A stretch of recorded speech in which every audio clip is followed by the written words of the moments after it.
Bonjour à toutes et à tous, quel cadre exceptionnel, j'espère que vous appréciez. Première fois que je suis venu ici, c'était pour un autre sport qui commence par B, c'était le badminton. J'étais en haut à droite, dans le virage, et j'ai pu assister à un sport ultra rapide, dans une salle ultra moderne, et des athlètes au sommet de la performance.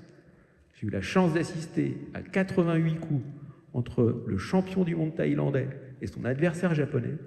À la fin de plusieurs minutes, les deux adversaires tombèrent dos au parquet, les bras en croix, totalement épuisés. C'est vraiment un honneur pour moi de vous parler de cuisse parquet. Modernité, performance, rapidité, ce sont trois mots-clés, comme on l'a déjà évoqué, qui vont rythmer l'après-midi.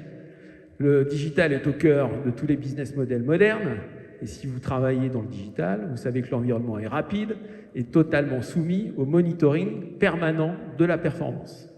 Alors je voudrais commencer par un seul indicateur clé, un seul indicateur de performance. C'est le chiffre 10. 10, non pas comme un hommage à Zinedine Zidane ou Michel Platini, mais 10, c'est le pourcentage de sites web de sport professionnel collectif en France qui sont conformes au RGPD. 10% seulement. Ce chiffre, il ne sort pas de nulle part. Il sort d'une étude que nous avons réalisée chez Axeptio il y a 18 mois. Avant d'en présenter les principaux enseignements, je voudrais faire un petit rappel sur le RGPD. En son cœur réside un principe fondamental, c'est le consentement. Vous ne pouvez pas collecter de la donnée sans demander l'accord de l'utilisateur. Et c'est valable pour tous les citoyens basés en Europe. Pour cela, il existe un outil qui s'appelle la bannière de cookies ou le bandeau de consentement. Vous pouvez utiliser les différents termes. Et c'est le métier d'Axeptio, c'est d'équiper les sites web et les applications mobiles de bannières de consentement. Cette obligation juridique, réglementaire, concerne toutes les industries, tous les secteurs d'activité. Vous qui êtes présentes et présents dans la salle, que vous soyez start-up, fédération, club, fournisseur de technologie, fournisseur Martech, dès que votre site web collecte de la donnée, vous devez collecter le consentement et l'accord de l'utilisateur. Et cela concerne aussi toutes les tailles d'entreprise, du club amateur de basketball de sous-préfecture à la Fédération internationale de basketball. J'en profite au passage pour saluer et pour lever la main Yann et Jules de la FIBA, clients Axeptio, qui viennent de Genève pour l'occasion et qui passent l'après-midi avec nous. C'est un plaisir de vous accueillir. Comme je l'ai dit, le métier d'Axeptio, c'est d'équiper les sites web de bannières de consentement, mais notre technologie va bien au-delà de ça. Nous avons une plateforme technologique et un de ses composants, c'est un outil qui permet de mesurer en permanence la conformité des sites web. On va l'appeler Cookie Scanner pour la suite. Alors que nous avons utilisé cet outil pour cette étude, et qu'avons-nous fait? Nous avons choisi 5 sports, football, rugby, basketball, volleyball, handball. Je sais que Théo des Ducs d'Angers, club de hockey sur glace, qui est 3e au classement, est dans la salle. Il est là-bas, on peut l'applaudir aussi. Il vient d'Angers pour l'occasion. Désolé, on n'a pas choisi le hockey sur glace, donc on s'est limité à 5 sports. Nous avons pris tous les sites web, masculins, féminins, première, deuxième division. Nous avons identifié 270 sites web et nous avons lancé ce cookie scanner sur les sites web. Cet outil permet 2 choses. La première, de savoir s'il y a une bannière de consentement. Et la deuxième chose, c'est d'identifier, de classer tous les outils technologiques qui déposent des cookies ou autres technologies de traçage sur les sites web. 2 enseignements principaux. Le premier enseignement, c'est sur la conformité. Et là, mauvaise nouvelle. 40% des sites, au moment de l'étude, n'avaient même pas de bannière de consentement. C'est-à-dire aucun outil pour collecter l'avis de l'utilisateur sur sa capacité à admettre d'être tracé. Donc d'entrée, 40% des sites ne sont pas équipés. On a vu une différence entre les sections féminines et les sections masculines. Le chiffre de 40, il tombe à 33 pour les clubs masculins. Donc un site sur 3 masculins n'avait pas de bannière de consentement. Et il grimpe à 50% pour les clubs féminins. Donc un site féminin sur 2 de clubs au sein des 5 sports n'était pas équipé. Regardons maintenant sur les 60 sites qui sont équipés, quelles sont leurs pratiques. Et là, deuxième mauvaise nouvelle. Les sites affichent des bannières de consentement, mais est-ce que le choix des utilisateurs est véritablement respecté? Est-ce que quand un utilisateur dit non, on ne dépose pas Google Analytics, un pixel Facebook ou un pixel TikTok dans son dos? Eh bien, malheureusement, la réponse est oui. 5 fois sur 6, les sites web des clubs équipés continuent à déposer des cookies totalement ou partiellement et donc ne respectent pas le consentement de l'utilisateur. C'est ce qu'on appelle dans le jargon le consentement de façade. Donc vous voyez, 40% en moyenne de sites pas équipés, 50% qui font du consentement de façade, on se retrouve avec 10% de sites qui sont réellement conformes au RGPD. Alors il y a un bon élève et un mauvais élève. Le bon élève, c'est le football masculin. 20% des sites sont parfaitement conformes au RGPD. Et il y a un mauvais élève. Alors est-ce que quelqu'un dans la salle a une idée sur le mauvais élève en matière de conformité au RGPD? Donc il faut choisir le sport, il faut choisir le genre. Est-ce que quelqu'un se jette à l'eau? Personne? C'est le volleyball féminin. Et le chiffre, c'est 0%. Au moment de l'étude, aucun site web de club féminin de volleyball n'était conforme au RGPD. Donc, premier enseignement, conformité, peut mieux faire. Deuxième enseignement, c'est la maturité. On l'a évoqué dans l'intervention, ça a été évoqué par Jérôme dans son intervention. La maturité. Notre outil, ce cookie scanner, il est capable d'identifier tous les fournisseurs de technologies sur un site web. Et nous avons trouvé des écarts entre les sports. Pour rappel, les sites web, et vous le savez, ne collectent pas de la donnée pour le plaisir de collecter de la donnée. Ils collectent de la donnée pour la transmettre à toute une suite d'outils technologiques pour ensuite l'activer. Analytics, CRM, segmentation, personnalisation, publicité, billetterie, on en parlera longuement dans la table ronde plus tard dans l'après-midi. Et nous avons donc trouvé qu'en moyenne, clubs de football et clubs de rugby utilisaient une vingtaine d'outils. Alors ça varie selon les clubs, mais gardez ce chiffre en tête. Football et rugby, 20 outils technologiques sur les sites web. Et par contre, les 3 sports de salle, basketball, handball et volleyball, sont plutôt à 10-12 outils.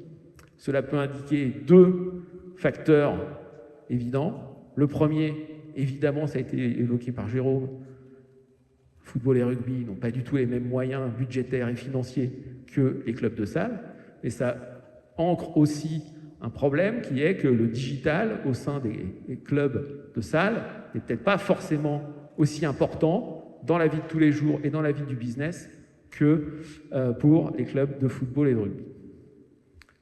Conformité peut mieux faire, maturité des différentiels entre les sports. Et maintenant, je voudrais terminer par un deuxième indicateur de performance, un deuxième chiffre clé, c'est 35. Alors pour celles et ceux qui sont fans de basketball, 35, c'est le numéro qu'a porté Kevin Durant pendant une grande partie de sa carrière. Il a alterné entre 35 et 7, mais c'est 35 son chiffre fétiche. Son numéro 35 a été retiré par les Golden State Warriors et ne pourra plus jamais être porté dans l'enceinte des Golden State Warriors. 35, c'est la part de marché d'Axeptio au sein de l'industrie du sport.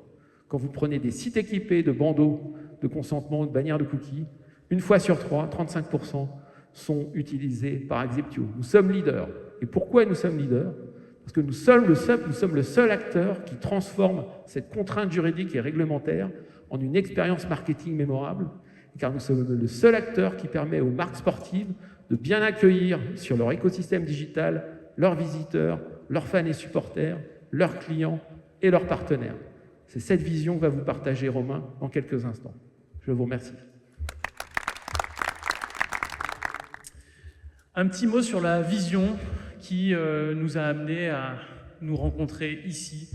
Il y a 10 ans, lorsque le RGPD entre en vigueur, beaucoup voient une obligation légale qui d'ailleurs est généralement confiée au département juridique, et on cherche à se mettre en conformité avec ce règlement qui arrive et qui nous demande désormais de recueillir un consentement conforme pour utiliser les données des utilisateurs.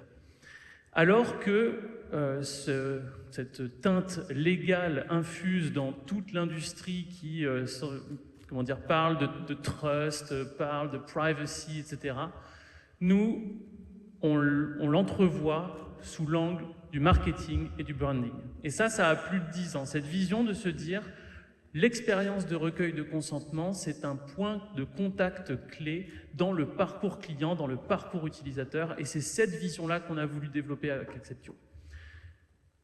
Cette solution, elle est vraiment le premier point de contact, c'est la landing page la plus visible de votre site, puisque lorsque vous avez des nouveaux visiteurs qui arrivent, première expérience qu'ils ont, c'est le partage de leurs données. Et quand bien même c'est la réglementation qui nous l'impose, en réalité, c'est juste la bonne chose à faire que de demander aux visiteurs s'ils sont d'accord. C'est une marque de politesse et une marque de respect. Et c'est de cette façon-là qu'on l'a abordé, puisque, vous le savez sans doute, la réglementation s'impose, mais ce qui va ensuite déclencher son application, c'est aussi les contrôles, les amendes, etc. Choses qui ont mis beaucoup de temps à arriver. Et donc, quand on a créé Acceptio, on a vraiment positionné notre produit, non pas comme la résolution d'une contrainte légale, mais une vraie valeur ajoutée pour les sites de nos clients. Et c'est cette vision-là qui nous a amené à équiper les sites des clubs sportifs qui ont voulu porter haut leurs couleurs à travers une interface de consentement qui leur ressemble. L'autre caractéristique d'Acceptio, c'est que sur le terrain du digital marketing, nous, notre rôle, c'est de faire des passes.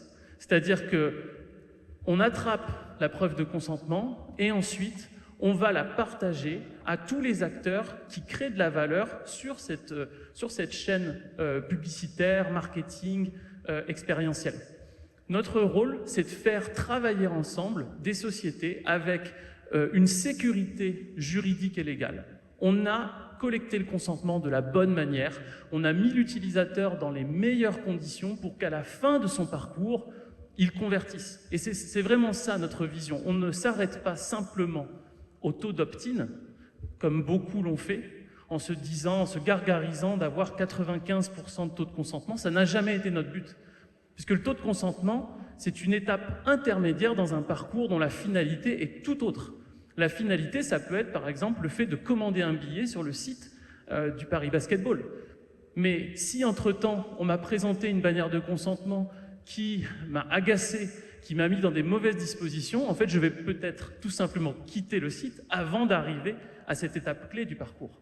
Et c'est avec cette vision-là d'être le coordinateur en fait, de la donnée personnelle collectée qu'on va ensuite partager aux tiers, qu'on a étendu notre stratégie de partenariat et de relations. Aujourd'hui, je suis vraiment fier d'avoir pu recevoir des partenaires. Vous allez avoir des keynotes qui vont être donnés sur des sujets pointus. C'est notre mission chez Acceptio d'être ce hub qui vient récolter le consentement pour ensuite activer au sein de notre écosystème de partenaires la création de valeur qui permet ensuite à nos clients d'être satisfaits et de croître dans leur activité. Donc merci à vous tous d'être présents aujourd'hui. On va enchaîner, je vais laisser Marco faire la suite du programme, mais c'est un grand plaisir pour moi de vous avoir ici présent. J'espère que vous allez passer une très bonne journée et je reviendrai un peu plus tard pour vous présenter les évolutions d'Acceptio.